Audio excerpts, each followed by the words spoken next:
Dan kata kunci rahasia datangnya rezeki adalah rutinnya mengeluarkan di jalan Allah. Tidak ada keraguan dalam masalah itu. Coba jalankan resep ini teman-teman sekalian. Mulai sekarang atau mulai hari ini, mulai besok, jangan pernah berhitungan dengan sedekah. Kalau kita berinfak 1 juta, pastikan antum sudah punya 10 juta. Tinggal tunggu kapan antum terima dari Allah. Nggak ada keraguan dalam masalah itu. Kapitalisme mengatakan nabung pangkal kaya. Islam bilang sedekah pangkal kaya. Ketemu nggak? Ini sudah 2.000 rupiah, minta kesehatan, kekuatan, minta keturunan, minta selamat dari neraka, minta masuk surga, minta jodoh yang cantik, yang kaya. Bakhil. Alifun ba'un ta'un fa lil maula khairul asma wadhkur rabbaka subha masa zakki an-nafsa minal ahwa. Riwayat pertama adalah hadis riwayat Bukhari. Disebutkan oleh penulis atau dinukil oleh beliau dari Abu Hurairah radhiyallahu anhu meriwayatkan Rasulullah sallallahu alaihi wasallam bersabda, "Man atahu Allahu malan falam yuaddi zakatah, مثل له ماله شجاعا أقرع له زبيبتان يطوقه يوم القيامة يأخذ بلهزمتيه يعني بشقيه يقول أنا مالك أنا كنزك ثم تلا الآية لا يحسبن الذين يبخلون بما آتاهم الله من فضله هو خيرا لهم سيطوقون ما بخلوا به يوم القيامة ولله ميراث السماوات والأرض والله بما تعملون خبير. Barang siapa yang dikaruniai oleh Allah harta tetapi tidak menunaikan zakatnya, maka harta tersebut akan didatangkan pada hari kiamat seluruh hartanya yang akan diserupakan atau dibentuk menjadi wujud seekor ular yang bertanduk berbisa 2 yang akan dikalungkan. Di sini lebih tepatnya sebenarnya bertaring 2. Jadi bertanduk, berbisa dan bertaring 2 yang akan dikalungkan di lehernya pada hari kiamat, melilit tubuhnya. Kemudian ular itu akan mengangangkan mulutnya seraya berkata, "Aku hartamu, aku simpananmu, tabunganmu." Kemudian Nabi SAW membacakan ayat surah Al-Imran ayat 180. Sekali-kali janganlah orang yang bakhil dengan harta yang Allah berikan kepada mereka dari karunia-Nya menyangka bahwa kebakhilan itu menahan harta tidak dikeluarkan di jalan Allah baik bagi mereka. Sebenarnya kebakhilan itu adalah buruk bagi mereka. Harta yang mereka bakhilkan itu akan dikalungkan kelak di lehernya di hari kiamat. Dan kepunyaan Allah lah segala warisan yang ada di langit dan di bumi. Dan Allah mengetahui apa yang kamu kerjakan. Hadis ini teman-teman sekalian hadis yang sangat agung dan mulia, menandakan bahwasanya bentuk siksaan hari kiamat, dan sebagian ulama mengatakan siksaan ini terjadi di mahsyar sebelum masuk ke neraka. Khusus bagi orang-orang yang tidak pernah mau menzakati hartanya sementara sudah terpenuhi syarat haul dan nisabnya. Haul berarti masa setahun dari harta yang dimilikinya, dan setiap orang di antara kita menentukan haulnya sendiri. Misal saya menentukan haul saya Ramadan ke Ramadan. Sekarang teman-teman di masjid ini bisa niatkan haul saya Ramadan yang lalu. Maka Ramadan akan datang, kita menutup buku, melihat dana yang diinvestasikan dan yang dijadikan sebagai tabungan. Kalau jumlahnya mencapai syarat kedua nisab, dan nisab adalah 80 gram emas, 85 gram emas, dari 80 sampai 92 gram emas, selisih di antara ulama, yang paling tengah-tengah 85 gram emas. Kalau mencapai jumlahnya itu, maka wajib mengeluarkan zakat 2,5%. Dan ini kalau sudah tersimpan setahun. Ada orang-orang subhanallah tidak mau mengeluarkan zakatnya. Tentu zakat ini babnya luas. Masuk di dalamnya juga peternakan, perkebunan, semua memiliki zakat-zakat, pertambangan. Tapi umumnya harus seseorang muslim kalau dia memiliki harta, dia mengetahui tentang masalah syarat mutlaknya haul dan nisabnya, kemudian dia mengeluarkan zakat itu setahun sekali. Kalau tidak, maka seluruh hartanya akan didatangkan pada hari kiamat berwujud seperti ular bertanduk. Dan ulama mengatakan ini seperti yang disampaikan oleh baginda Nabi sallallahu alaihi wasallam. Tidak boleh ditakwilkan maknanya. Berbentuk ular ya berbentuk ular. Dan ular itu akan melilit tubuhnya dari kaki sampai ke lehernya. Yang membuat orang ini tidak bisa bergerak, susah bernafas, kemudian dia membuka mulutnya, lalu kemudian mematok-matok kepala orang ini sampai habis, kemudian diutuhkan kembali, begitu terus sampai hisabnya tiba. Sebagian lagi ulama mengatakan ular ini akan menyiksanya dari mulai di mahsyar menunggu hisab sampai nanti masuk ke neraka, non-stop, terus menerus melakukan itu, mematok-matok kepalanya sampai berdarah-darah, habis, hancur, diulangi lagi. Dan di sini disebutkan ular itu bertanduk. Tentu saja tanduk ini kalau di alam hewan biasanya datang karena umur. Dan ada jenis ular tertentu, ular yang sangat besar atau berbahaya bisanya itu umurnya sudah sampai sekian ratus tahun. Kadang-kadang ular itu karena besarnya nggak bisa lagi bergerak. Dia kalau lapar dia tinggal membuka lidahnya yang diulurkan, sebagaimana ada beberapa hutan di dunia pernah ditemukan ular itu sangat besar. Kemudian dia cuma mengulurkan lidahnya, lalu kemudian apapun yang melekat di lidah itu karena bisa yang mematikan, digulung lidahnya, kemudian dimasukkan ke dalam perutnya karena sudah tidak bisa bergerak. Dan umumnya ular-ular yang sudah lama sekali umurnya bertanduk.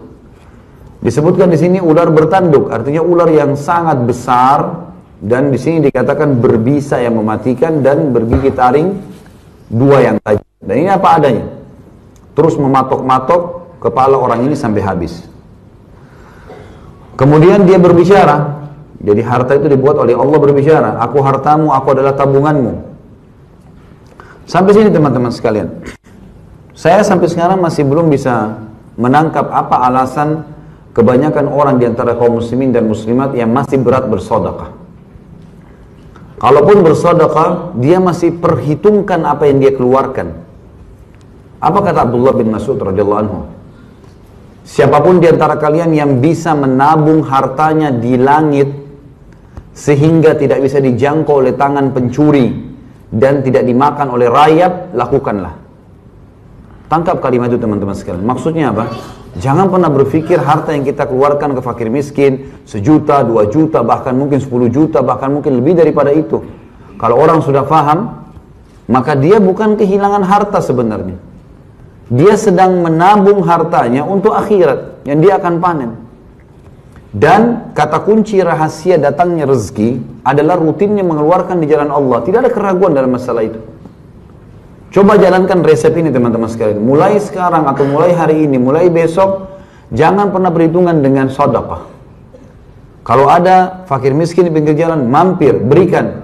Kalau selama ini cuma diberikan 1.000-2.000 rupiah teman-teman, keluarkan 100.000, keluarkan 200.000. Demi Allah itu investasi. Yang kita panen di akhirat, kita seperti sedang menabung di akhirat. Dan yang luar biasanya, itu kata ulama, sudah pasti yang disedekahkan itu sudah pasti akan datang minimal 10 kali lipat. Itu sudah pasti.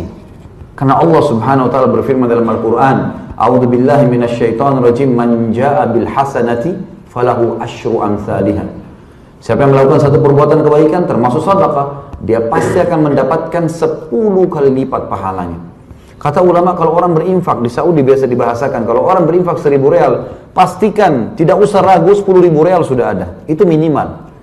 Kalau kita berinfak 1 juta, pastikan antum sudah punya 10 juta. Tinggal tunggu kapan antum terima dari Allah. Nggak ada keraguan dalam masalah itu. Bahkan kalau kadar keikhlasan seseorang sangat tinggi, bisa sampai 700 kali lipat. Uthman bin Affan radhiyallahu anhu dalam sebuah kisah pernah mendatangkan 1.000 ekor unta dari negeri Syam untuk mendatangkan sembako, kebutuhan. Kalau kita mungkin saya katakan sembako, kebutuhan pangan. Pada saat kuda unta-unta tersebut sudah mendekati pintu gerbang Madinah, seluruh pedagang Madinah dari orang Yahudi dan orang munafik berkumpul. Lalu mereka berkata, ini siapa nih? Punya siapa kafilah ini? Kata pegawai-pegawai Utsman yang memegang tali-tali kekangan unta. Pada saat itu setiap unta satu pegawai. Mereka mengatakan punyanya Utsman bin Affan. Kata mereka dipanggillah Utsman. Lalu mereka bertanya, hai Utsman, ini kan barang dagangan. Kau tahu kami semua pedagang di Madinah. Bagaimana kalau kita transaksi di sini? Gak usah bawa barangmu masuk ke pasar. Di sini kami bayar cash. Kata Utsman, berapa kalian mau bayar? Ada satu orang mengatakan, saya akan kasih Utsman setiap produkmu itu 1 kali lipat, 100%. Jadi kalau 1 dirham jadi 2 dirham, kalau 5 dirham jadi 10 dirham. Bukan cuma itu, untahnya sama budaknya semuanya saya bayar. Jadi kalau antum bawa, misal dari mana mobil open cup, pick up, isinya misalnya semangka, misal contoh. Ada 1000 pick up. Ada pedagang datang bilang, saya beli semuanya semangkanya sama mobil-mobilnya. Tidak usah bawa ke dalam Madinah, semua saya bayar nih, cash.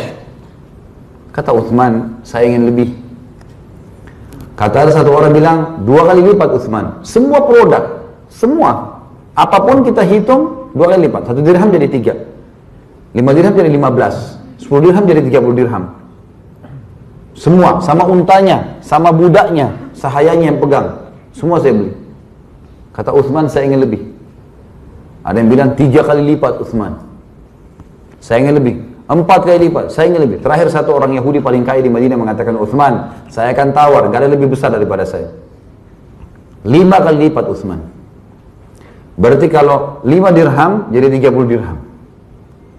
Semua ini saya beli. Semua, tidak tertinggal. Cash. Kalau 5 kali lipat teman-teman berarti 500%. Kalau modal antum satu pick up sama semua tadi semangkahnya misalnya 20 juta gitu kan, itu langsung dibayar 100 juta. Satu mobil, cash, sini semuanya. Apa kata Utsman? Saya ingin lebih. Kata orang Yahudi yang sedang nawar 5 kali lipat, Utsman kau sudah gila.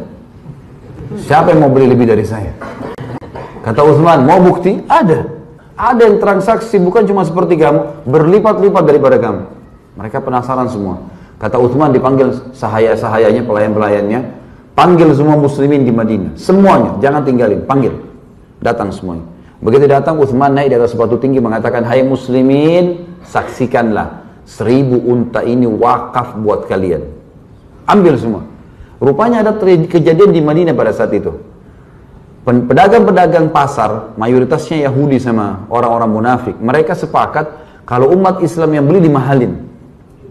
Kalau Yahudi munafik yang beli diturunin, mereka saling tahu, penjahat-penjahat ini saling tahu. Utsman dengar itu, Utsman sengaja radhiyallahu anhu mengeluarkan 1000 ekor unta ini untuk beli kebutuhan. Pada saat dibagi-bagi, muslimin semua ambil, semua rumah dapat bagian. Sampai-sampai dikatakan 1 bulan tidak ada masyarakat Madinah Muslim yang butuh belanja di pasar. Jadi terpaksa turun harganya.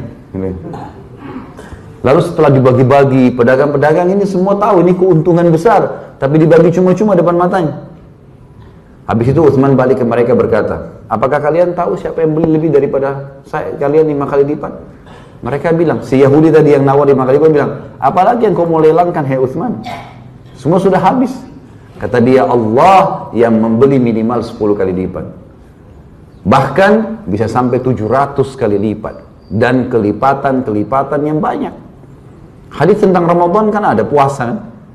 Semua kata Nabi SAW, Allah berfirman hadis Bukhari, semua amal ibadahnya anak Adam sudah ditentukan kadar pahalanya 10 sampai 700 kali lipat. Gitu. Jadi jelas sekali. Bisa sampai 700 kali lipat teman-teman sekalian. Ini investasi. Enggak, antum bukan investasi sama seseorang manusia yang masih belum jelas statusnya.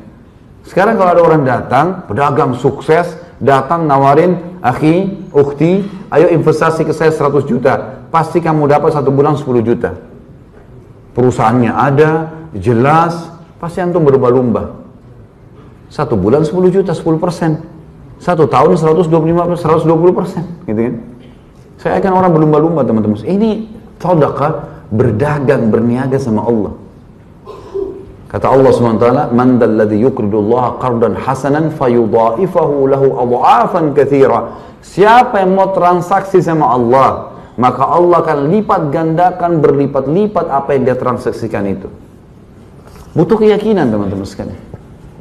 Coba jalankan resep sederhana ini. Sedekah, tidak ada hari tanpa sedekah. Dan jangan hitung sedekah itu, keluarin.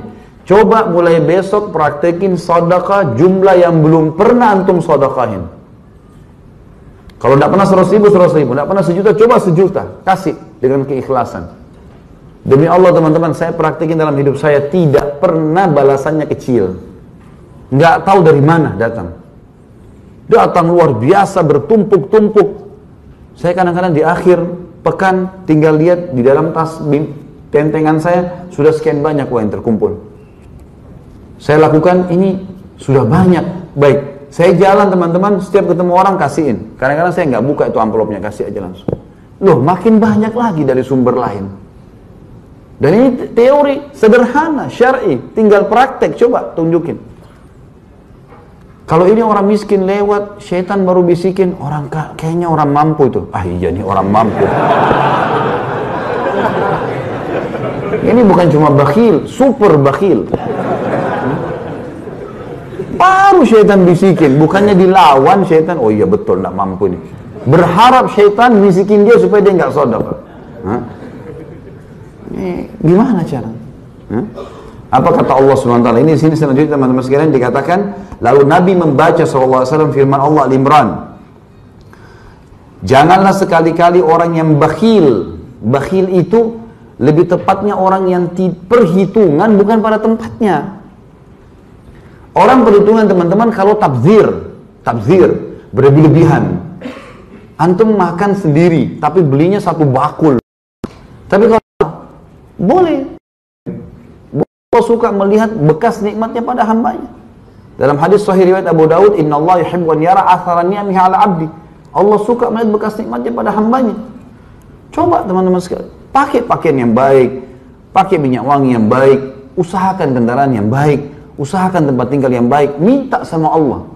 Kita kadang-kadang minta sama Allah, nanti kalau kita anggap mau menikah baru sholat istikharah. Minta, biar beli baju minta sama Allah. Makin manja sama Allah makin baik. Sahabat sendalnya putus, ya Allah sendal saya putus, gantikanlah. Minta dari langit sendal. Loh ya ini tidak main-main loh ini. Luar biasa benang merahnya mereka terkonek sama Allah itu penting sekali. Itu yang perlu kita pelajari. Jadi sebuah seluk-beluk hidupnya sama Allah SWT, berniaga sama Allah. Jangan sekali-kali orang yang bakhil dengan harta yang Allah berikan kepada mereka. Kalimat Allah berikan kepada mereka bukan dari antum itu.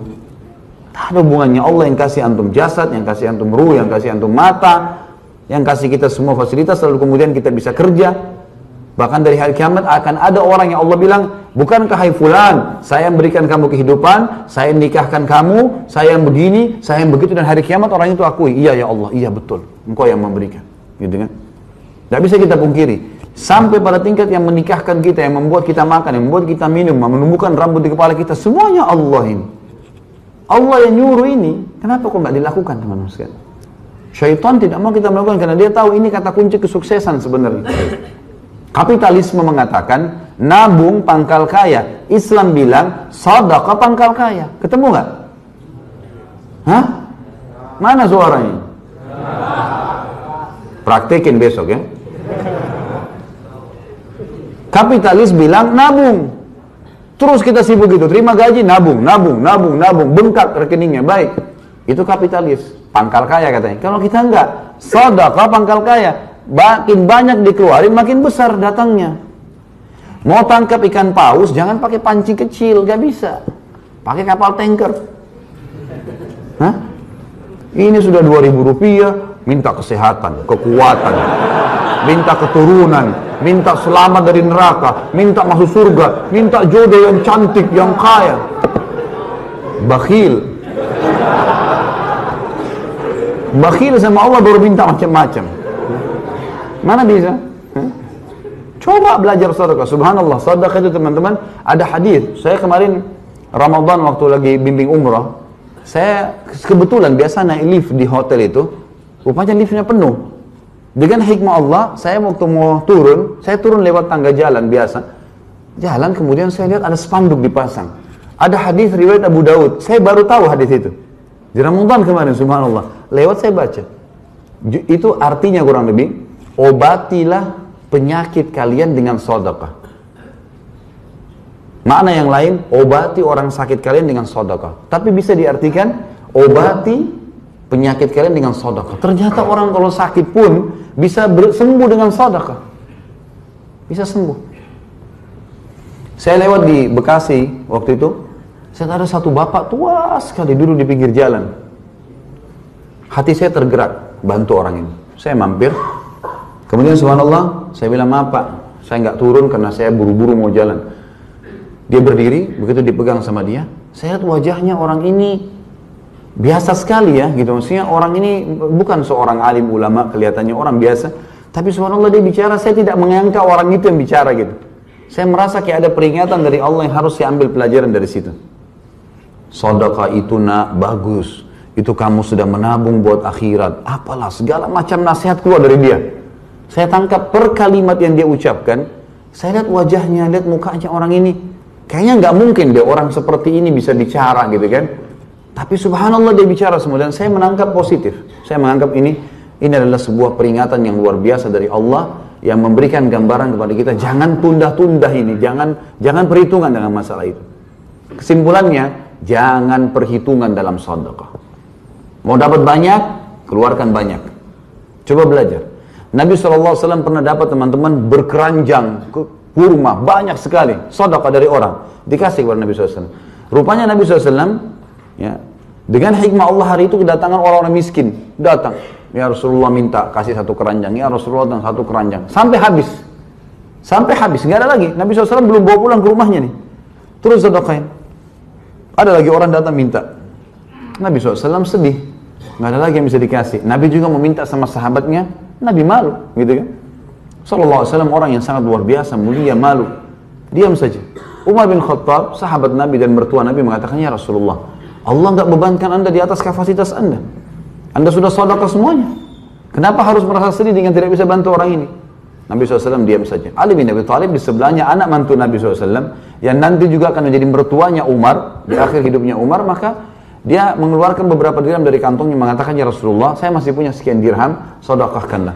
Maka Nabi SAW mengambil uang itu dengan senyum, lalu memberikan ke fakir miskin, lalu mengatakan, bihada umirtu, begini saya diperintahin.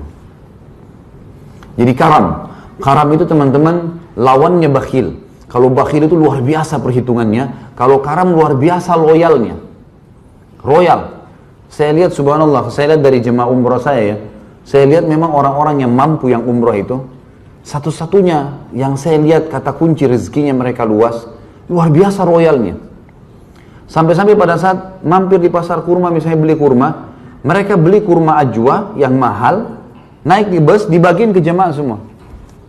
Mungkin banyak orang yang bersedekah, dia pikir beli kurma yang 10 real, bagiin orang. Dia beli yang 100 real, dibagiin di bus. Bukan dibawa pulang ke Indonesia, dibagi buat jemaah semua. Ada orang royal memang di jalan Allah. Maka Allah juga mudahin rezekinya, gitu. Orang yang suka sedekah teman-teman, hobi gemar sedekah, terbuka rezekinya. Sudah tahu rahasianya? Praktekin. Ya. Untung antum sudah dewasa semua. Kalau anak SD ini tidak dilarikan saya cambuk pun. Soalnya kita sudah teriak-teriak nggak diamalin juga. Kalau sedekah nggak ini? Karena sudah jelas ini kan gitu. Jelas kata kuncinya, dapat balasan minimal 10 kali lipat. Kata Allah di sini, dengan harta yang Allah berikan mereka, perhitungan sampai susah mengeluarkan bantuan untuk orang lain. Mereka. Kata Allah, maksudnya banyak. Yang paling sederhana ditabung apa? Lihat angkanya. 200 juta gitu. Itu yang dibanggakan. Lihat udah gembira. Demi Allah, nyesal pada saat mati. Coba dulu saya kasih masjid Al-Ikhlas, saya bantu AC-nya ya. Coba saya bantu karpetnya, coba ini, coba itu, coba segala macam. Sudah diiklanin, karena di mana sampai ke kuping antum bab sedekah ada orang ingatkan atau ada orang miskin, itu berarti Allah sedang ingatkan ke antum loh. Allah yang sedang ingatkan.